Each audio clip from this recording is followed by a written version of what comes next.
મારું નામ શૈલેષભાઈ વિઠ્ઠલભાઈ નાકરાણી છે અને હું કરંજ ટેક્સટાઇલ પાર્કમાં વિરાટ ફેશન ફેબ્રિક્સ કરીને મારી કંપની ચાલે છે. મારી કંપનીમાં 3 ટેક્સચરાઇઝિંગ ચાલે છે અને 60 સર્ક્યુલર નીટિંગ છે. હું શાહલોન ગ્રુપથી ઘણા સમયથી 17 વર્ષથી જોડાયેલો છું. શાહલોન ગ્રુપમાં Karanj textile park, Shahlon textile park, ફેડેલ ટેક્સટાઇલ પાર્ક જે કોસંબા કીમમાં આવેલા છે અને સારા એવા ટેક્સટાઇલ પાર્ક છે.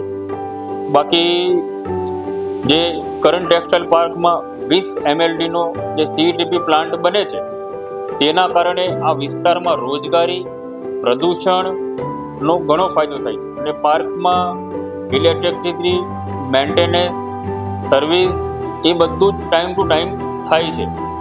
અને ધીરુભાઈ શાહ એક ટેક્સટાઇલના આપણા કંઈ રતન કયો કંઈ બી તમે કહી શકો છો કે જે ટેક્સટાઇલ ઉદ્યોગને ઘણી મદદરૂપ થાય છે.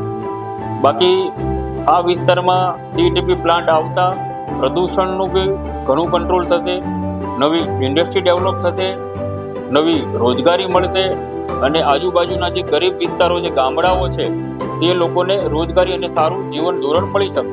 અને જે CETP પ્લાન્ટ જે 20 MLDનો આવે છે એની સાથે સાથે 8 MLDનો JLLD પ્લાન્ટ પણ આવે છે, જેથી નાના ઇન્વેસ્ટરો જે પોતાને ઇનહાઉસ ફેબ્રિક્સ એને ડાઇંગ કરીને વેચવું હોય તો આજના માર્કેટ પ્રમાણે એ સારું રહેશે. જેથી કરીને એક જ પ્લાન્ટની અંદર ફેબ્રિક પણ મેન્યુફેક્ચરિંગ કરે છે, યાર્ન પણ મેન્યુફેક્ચરિંગ કરે છે અને એ જ પ્રોસેસમાં એને યાર્ન બી ડાઇંગ કરે છે, ફેબ્રિક પણ ડાઇંગ કરે છે. એટલે એક જ પ્રોડક્ટમાં ઇનહાઉસ મેક ટુ ગ્રેથી લઈ અને ફિનિશ સુધી રેડી પ્રોડક્ટ સુધીનું એ સપ્લાય કરી શકે, જેથી આવતા સમયમાં આ જે હરીફાઈઓનો જે સમય છે એમાં એ ચલાવી શકે પ્લાન્ટ અને સારા એવા પ્રોફિટ કમાવી શકે.